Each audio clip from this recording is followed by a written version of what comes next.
Good evening. You are listening live to the Extreme Movie Show. I'm your host, Rob, broadcasting to you from the Federal Reserve Building in Long Beach, California.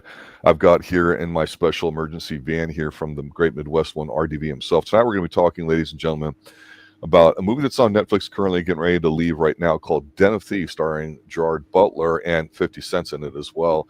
This movie came out in, I think, 2018, RDV. I know it was Yep. something we just kind of saw that was on there. And we said, hey, let's give it a shot. We both like Gerard Butler. We don't talk about him a lot. But the one thing hmm about this movie I want to say starting off is that never saw it, didn't really know anything about it. I liked it. It's not an action movie. It's a heist movie, which gives it an extra point right out of It, the gate. And Gerard Butler's hysterical in here. He's a hoot and a holler. I mean, this is one or two levels below some other movies that he's done, but he's very good in it. And this is just a nice movie to watch. I was surprised about it. I wish I would have heard about it earlier. What's your initial take? I have heard about this movie before. I've never seen it. Saw the trailer. Wasn't really interested in it. The clip I've seen from the movie is where 50 Cent's daughter is going to prom. So he brings the guy and the date into talks to him and brings him into the room with a bunch Paul Schreiber and a bunch of other guys, and they kind of intimidate him. I saw because that's been on the internet all the time. Okay. It's a meme thing. Because Will Smith did then Bad Boys, well, with Martin Lawrence stuff. So I'm not.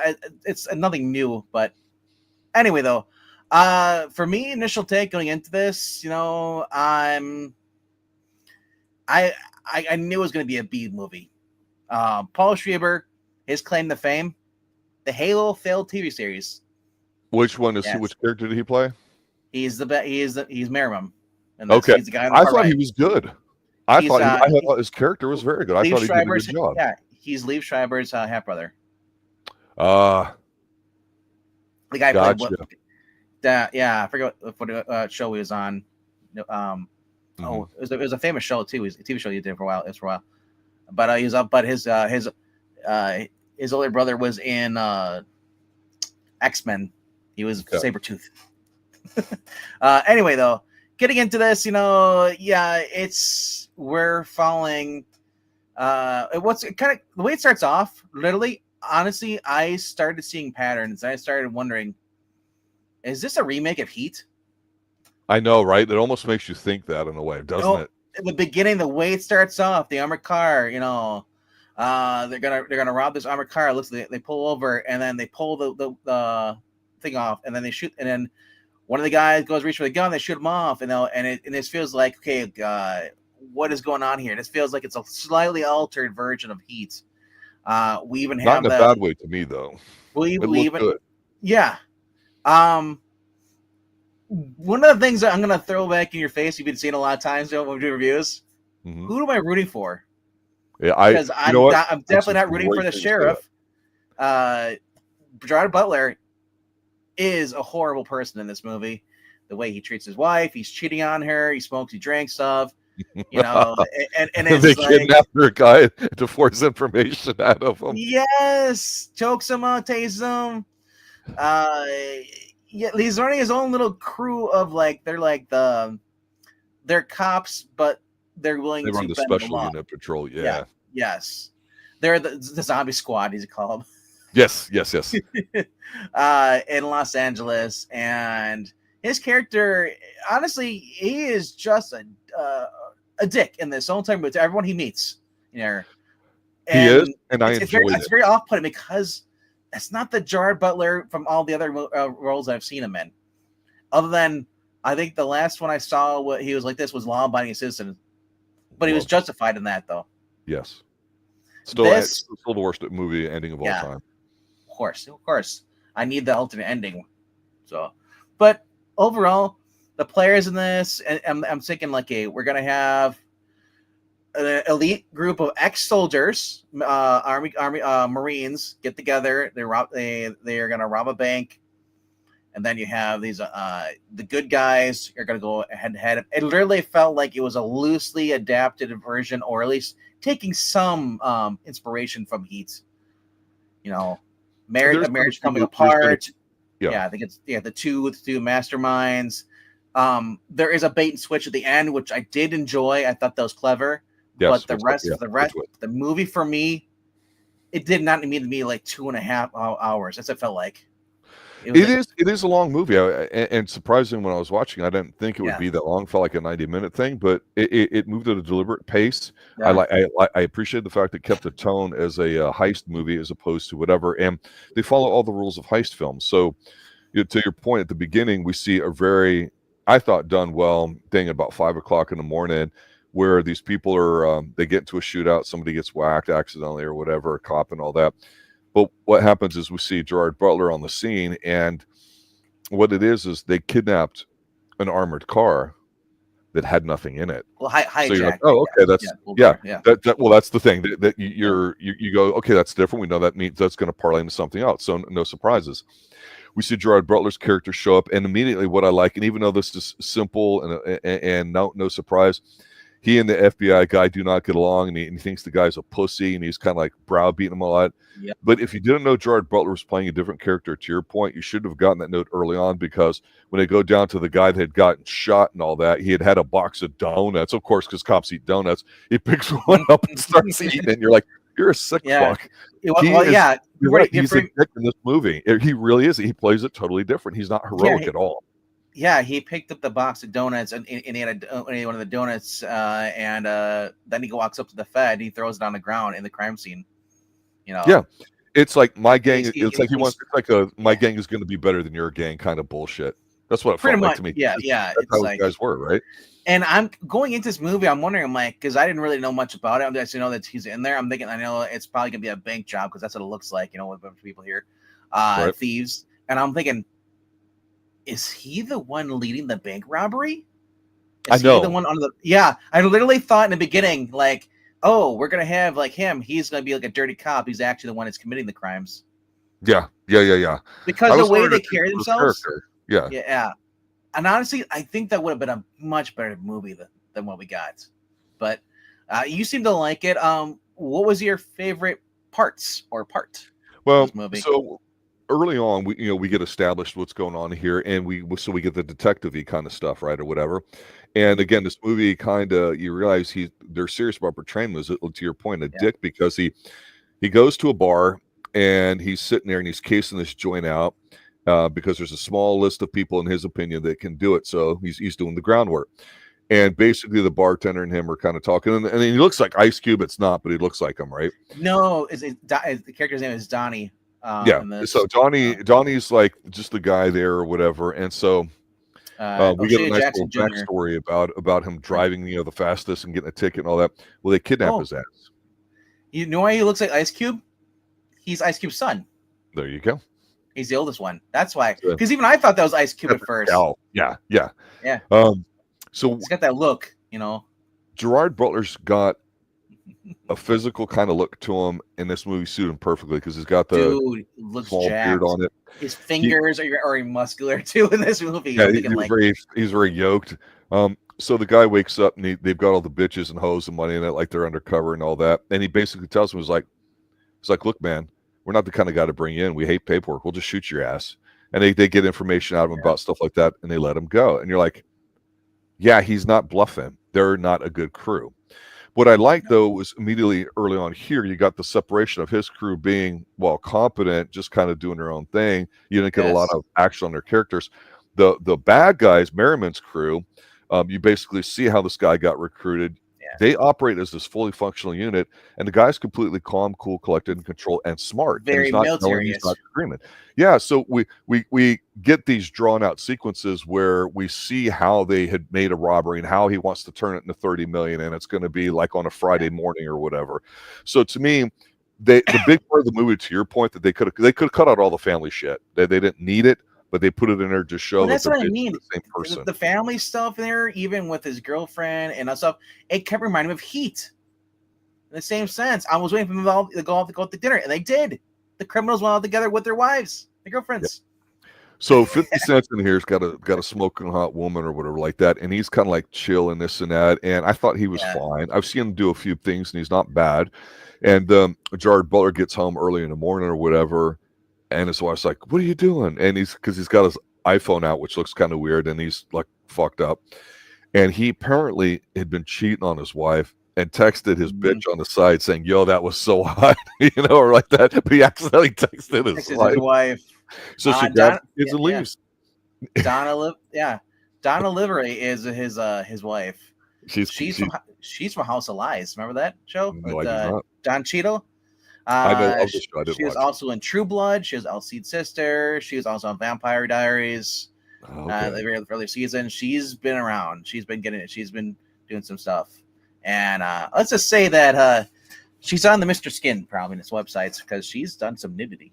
She very attractive woman in here. Very, very attractive woman in here. And I was just like, that's what I couldn't believe is like, this guy is a piece of shit and he's so stupid they've cheated on her when he's got her. But then again, there's always two sides. We don't know why he doesn't. Maybe she's very not happy being a cop wife. I think one of my favorite scenes with him is when he shows up drunk in the rich upper class thing to deliver he had got served with it. But he really makes an ass of himself when he goes up to her sister's place where she's staying, and because she served because he had the divorce papers, he got served. He goes there and he shows up and he's fucking with the guy who's basically she's already moved on. She's already dating another guy, which I thought was crazy. It's like, what the heck? That's what they do, bro. And that's why, even though he was cheating on her, you don't know and all that too. But it was so typical. But he's just a bully in the scene. Yep. He's poking at shit. He's eating people's food. I mean, that's so disrespectful. I love it. At that point, he became likable because she already moved on that fast. Yeah. Means she'd been seeing someone on the side. Once again, we go to Val Kilmer in Heat, where she. Yes. Like I said, there's so much similarities to Heat in this. Little things you notice here and there, And I just like it might be the wrong character doing it, but it was like, what the heck is going on here? And honestly, him being a dick to the guy, and she deserved it. The way she left him, took the kids, and like abruptly and wouldn't even give a chance to explain or stuff, Nothing. And the way that years of relationships, an extremely high stressful job. He's a provider. Doesn't even get 2 minutes to explain this side of the story. Yeah, and doesn't get to call his daughter back because she keeps she's trying kids, cute kids. And honestly, she could have just waited until he was gone to work and took the kids. I know, but she had to be dramatic. So that's what this movie does. That Heat does do, where they extend out some of these personal scenes. Yeah, I agree with what you said earlier, and I think it's absolutely legitimate. A lot of times, when in doubt, I focus on who am I rooting for here. I love Gerard Butler. I love watching him, so I want to root for him. But I found myself going, I was really interested in the bad guys and how they were going to do this, because what's happening is this is all part of the master plan that they walk us through with, like you do in heist movies, right? Where they talk about the Federal Reserve, how it's been wired for like 2 blocks around it. And if if you walk in there and you don't have this and that, you're going to get pulled over. The Secret Service, they explain to you how there's 53 different attempts and none of them made it past the front. And so you're like, fuck yeah, this is a heist movie. And you're like, because you want the heist, right? It's all about the heist, and it's all about them doing weird shit. So the driver guy, what was his name? Donnie, the bartender? Donnie's the bartender, yeah. Donnie Driver, yeah.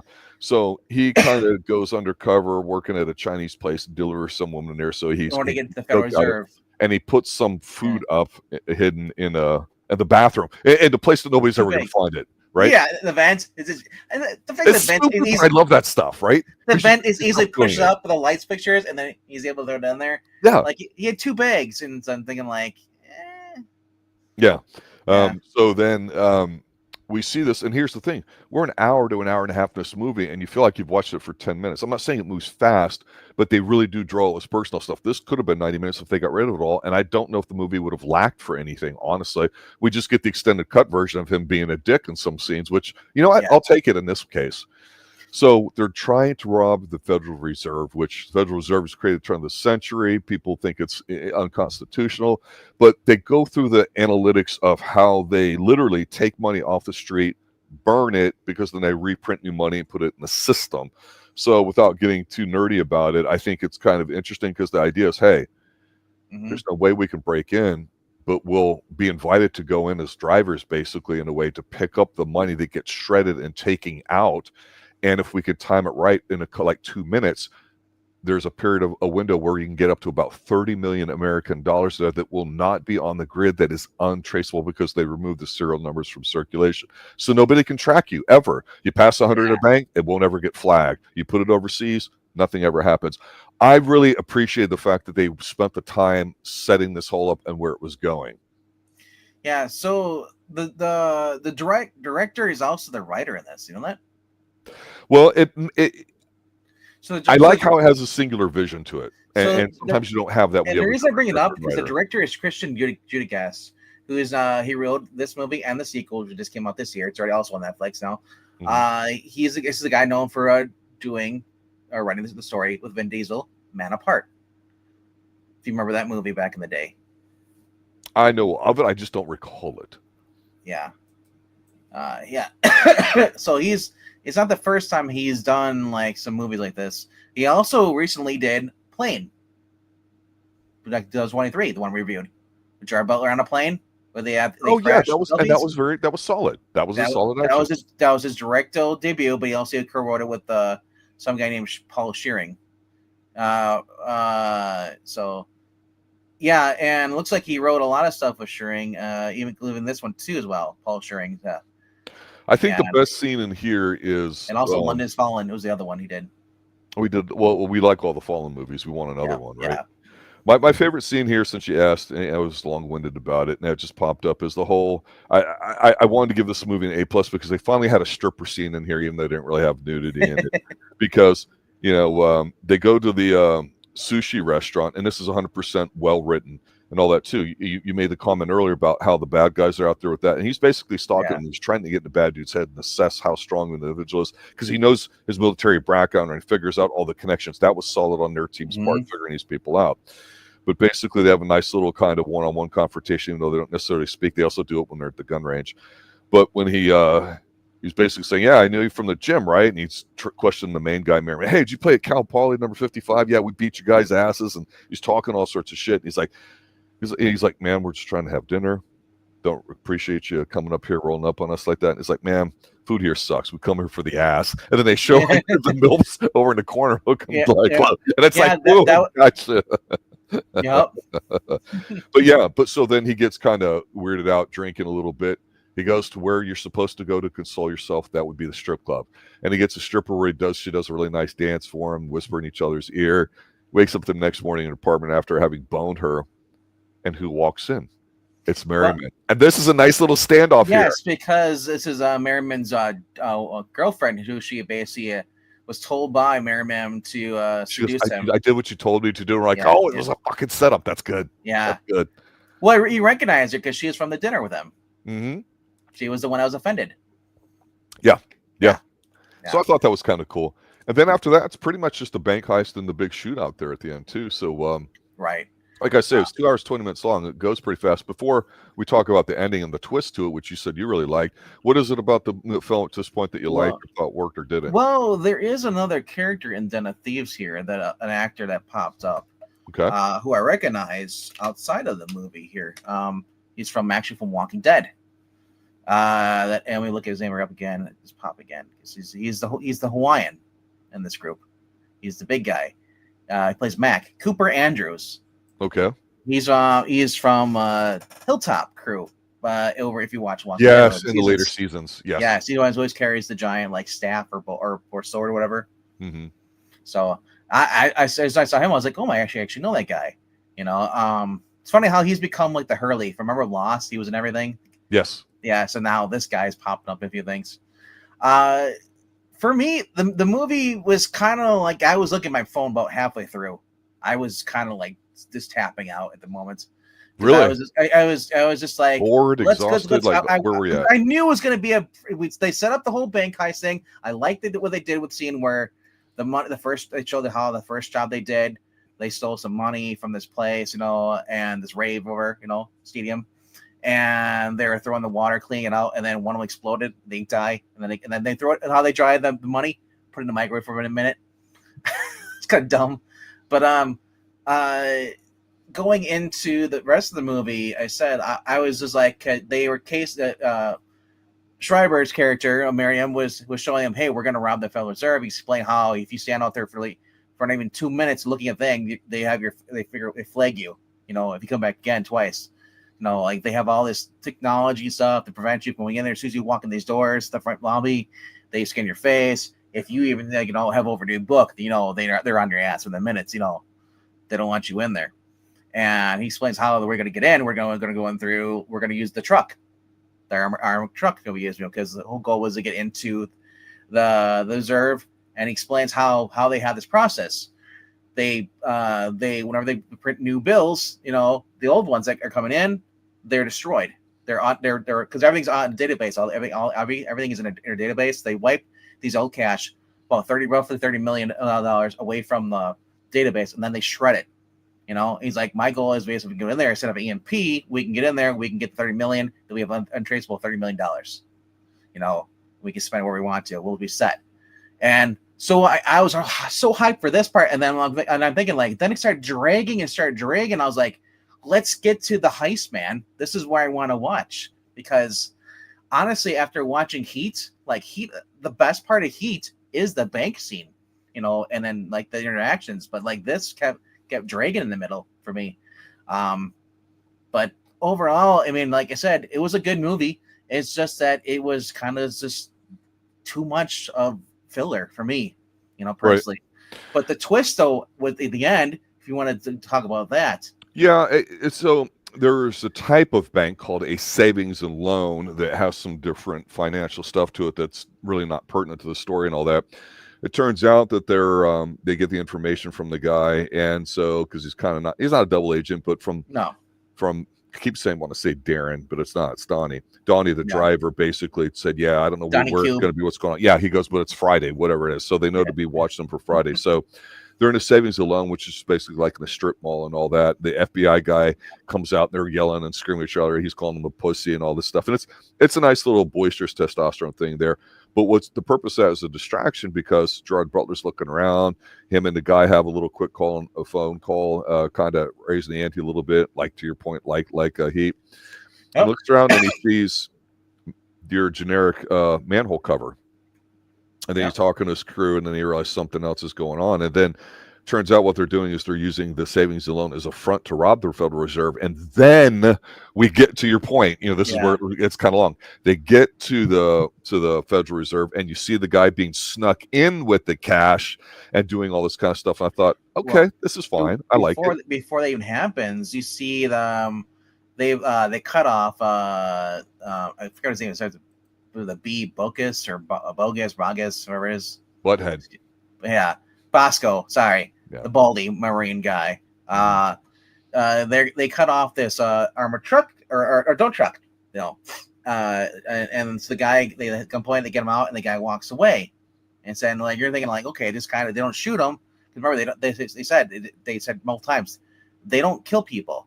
No, they don't. You know, they only kill uniforms. That's what they're trained to do in the military. They don't kill civilians. Yes. So they let this guy go, and I'm thinking, like, okay, why this guy. They kept focusing on his face for too long, for whatever. So they want you to get a good look at this guy, and like, is this gonna come back or something going on? Mm-hmm. And as it keeps going, it says, like, yeah, the twist is pretty much as I said. There's this movie, they keep repeating things. Donnie says, "I'm a nobody," you know, but he, you know, he talked, but when he talked to this, but if you remember in the beginning, Donnie was in the bar talking to these guys. The Hawaiian was in there. Yep. And so was this other guy, the driver of the dump truck, was in there. So I'm thinking, like, oh shit, who are these guys? I mean, are these, like, what's going on? Is this part of the crew that we don't know about? And I said the big twist at the end, and spoilers for everybody who watches on replay, and bravo if you're making this far. Well, and that's the thing too. I'm not going to say it's worth it, but it's solid in that. What, you know, it's, you have the shootout, basically, you know, the Bane one guy, by one, you know, and it happens, whatever, it's routine or whatever. But then he goes into the bar because he's just staring at the stuff post, you know, robbery attempt, and he's focusing on Donnie and all that. So he goes to look for him at the bar because he's a bartender. Sees the photograph on the wall, and he sees all the people that you talked about. Yeah, and he talks to the guy. He's like, "He's Donnie." It's like, "No, he quit a couple days ago. I don't know where he's been." So it turns out, to your point, the big twist is that Donnie, Mr. Nobody, the driver only that we looked at, Was the basically mastermind. was the mastermind behind it. That was good. Yeah, and the fact Come that on. he used Miriam as a front. Exactly. Yes. So I Yes. thought that was I was like, oh, that's really cool, because I'm thinking like he didn't seem like he was the rough guy. He was more intellectual. And they kept reinforcing. He says like, how do you remember these orders? You said you get a system, you build down. I know my surroundings. Yeah, I can try. I can control. Yeah, everything. Yeah, And I'm thinking like, oh shit, they're explaining the whole entire movie. If you watch certain things, they're explaining what's going on towards the end.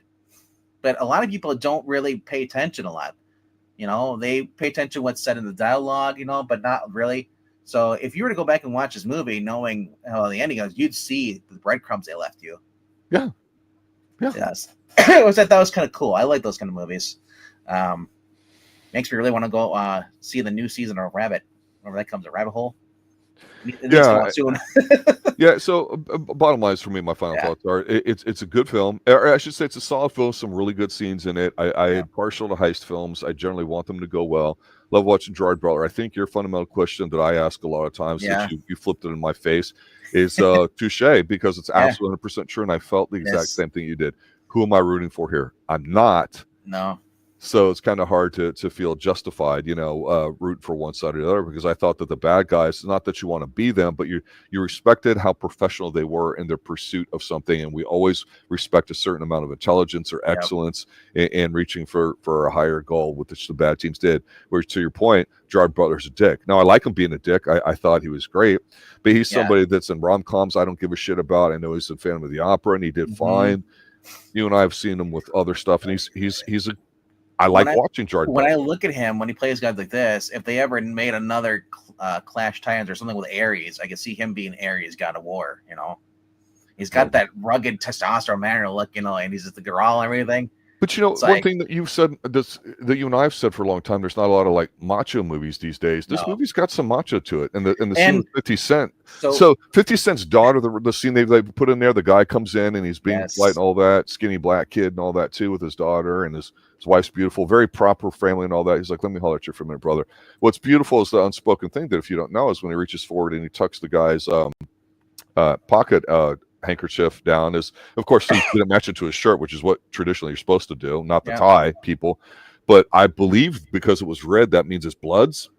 So the guy's a Blood member, and he just thought, if I was polite in front of him and say yes sir and this and that, the guy's, he can put one over on daddy. And he's like, let me holler at you for a minute. And they bring him in the room to all the crew, and they scare the shit out of him. He's like, man, I've had to, watch my daughter's safety for 16 years, and now I have to give it up to you. I just want to know that she's going to be okay. You're going to be home at 11:30. That's all I got. And everybody's sitting around like they're going to be the show. I loved that scene. 50 Cent did a great job, and I like how in the movie, even though they could have edited it out, they put that in for him. I like that they did some of that stuff in here. This movie was, I guess, we're expecting to make around like not that much. Yeah, $30 million budget, walked away with $80 million. That's decent. 2018, I was looking up the movies I was going against, and that it was going up against, what did it say? 12 Strong. It just been released.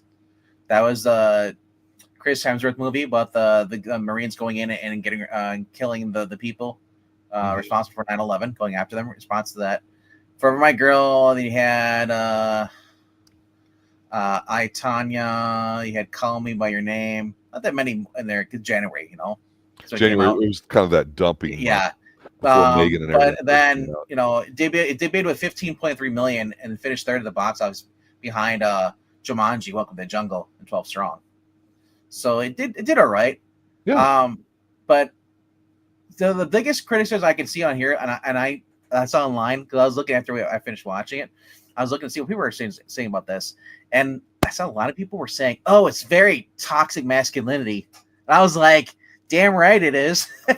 Not really, because the way he laid into the scene, the 50 Cent thing, they hated that. They thought that was They thought that was very toxic. Nothing toxic about that at all. No, they had a complete understanding of what the expectations were, and it was understood between man and a young man. They also don't like the way he treated his wife in this movie and stuff. As far as Gerard Butler, they didn't. They felt it was very, very guy heavy, very man. Bro. It was just like there was. I'm like, well, what do you think is going to be? Is it going to be all about pansies pressing up flowers and talking about their, When's the next time you're going to see a movie with four Yeah. males on the picture that you put here that all have beards and facial hair? Bro, this was a 8-man tag team. That's what this was. One last thing I did want to ask you about, because sometimes we talk about this, and to go to another Michael Mann film when we talk about Collateral with Tom Cruise, we talk about the hey yo homie, that's my briefcase or whatever like that with Tom Cruise and the shootout in the alleyway, and we talk about how great it sounds and the gun stuff to it. What did you think of the gunplay in here? I thought it was done pretty well, pretty vicious. Done excellently, like believable. Well. Like hey, I paid attention to the guns in here. The guns in here, since they said we get obviously we get some small caliber, and then we get the heavy caliber, the full automatics are using here too. Yep. Everybody's got, because they remember the Marines, they wear the bulletproof, but guess what? It doesn't do much around when you get close range, as is proved here with Pablo Schreiber at the end. Because I said in this movie, one by one, his men get killed off. They lose the gunfight, and then it's between Pablo and Big Bad Nick, aka Butler, and Butler just shoots him right through the chest. Yeah, because he tells him, "Hey, I don't want to kill you. Don't do it." And and of course, remember he says, "I'm not going back.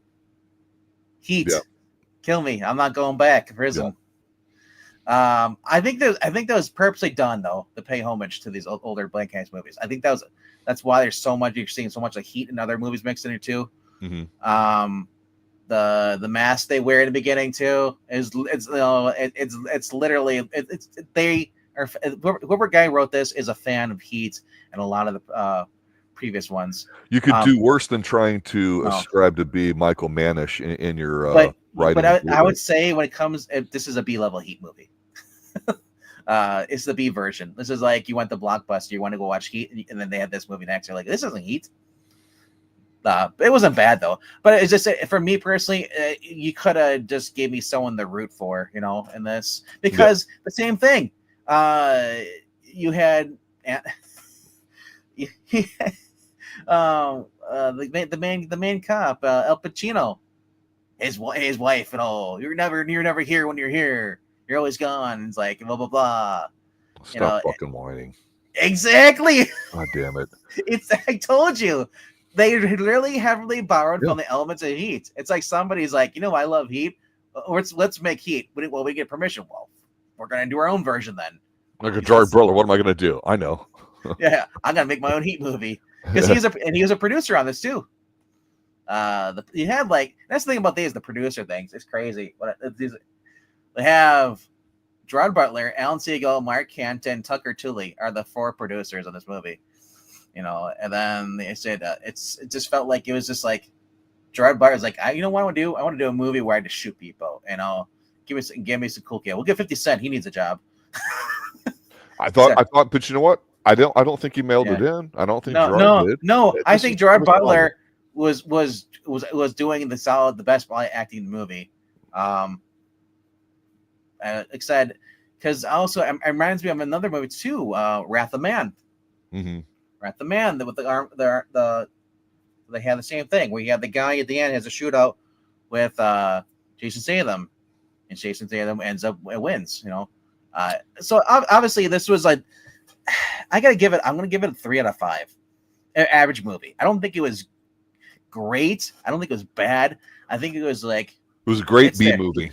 Yeah, I will say that. Yeah, right around there.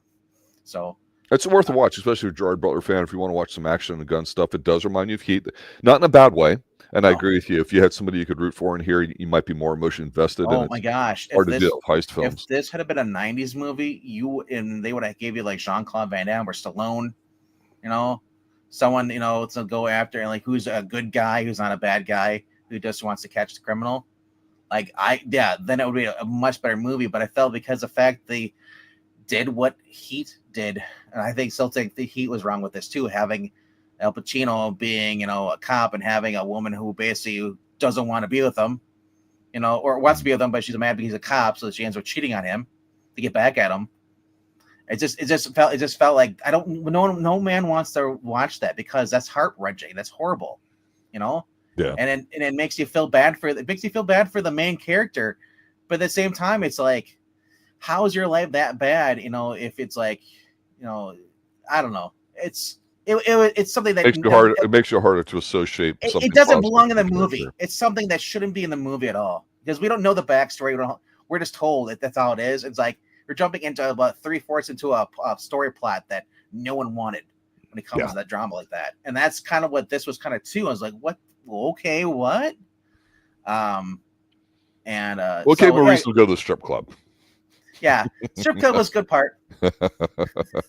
Strip club, guns, the money washing was great and stuff. You know, them serving the Federal Reserve bank. You know, I thought that was great, cool too. Like You there was definitely some do worse planning. than Den of Thieves on Netflix. Oh, definitely good. Dude, Netflix is getting is getting a lot of different ones. There's another, and what was I looking at? Bad Lad or something like that. Or Bad Luck. There's a lot of different like heist movies keep popping up on Netflix. I'm like, you know what? Let's just watch all the bad B movies. And you know, I will say this about heist movies. This is a testosterone kind of feeling one with the way the characters act. I prefer that. I know there's an element of slickness to heist movies. I actually think that's not a good thing because that makes it cute. Yeah. And I just don't like that. What was the other one we watched with him? It wasn't Plane. It was one before this where he was in like in the Middle East. I know what you're talking about. I can see some of the scenes, and I couldn't even tell you what it is. Forgettable. And that's sad about that. That's what we call a paycheck movie. Oh, well, I didn't get paid for it. I know, right? But somebody did because we watched it. I'll quickly look it up, you know. But yeah, it's an okay movie. I would have rather played the GTA game version of it. Oh boy. Right. There you have it, ladies and gentlemen. That's our review of Den of Thieves starring Gerard Butler on soon to be leaving Netflix while it's being replaced by something else too that I'm sure we'll be covering here soon on Extreme Movie Show. I just want to thank some of the people who responded to our last stream last week, a couple of days ago, with some film suggestions that they had. So I know I'm going to talk about that offline and all that. Go ahead. It's Kandahar. And I think that was a much better movie than this one. I like that one. We'll disagree with you on that, but that's for another time. Yeah. You know what we need to do next? Cop Shop. Maybe we'll review the TV show Cop Rock, but that's another story too. Right. Any other final thoughts? Anything else?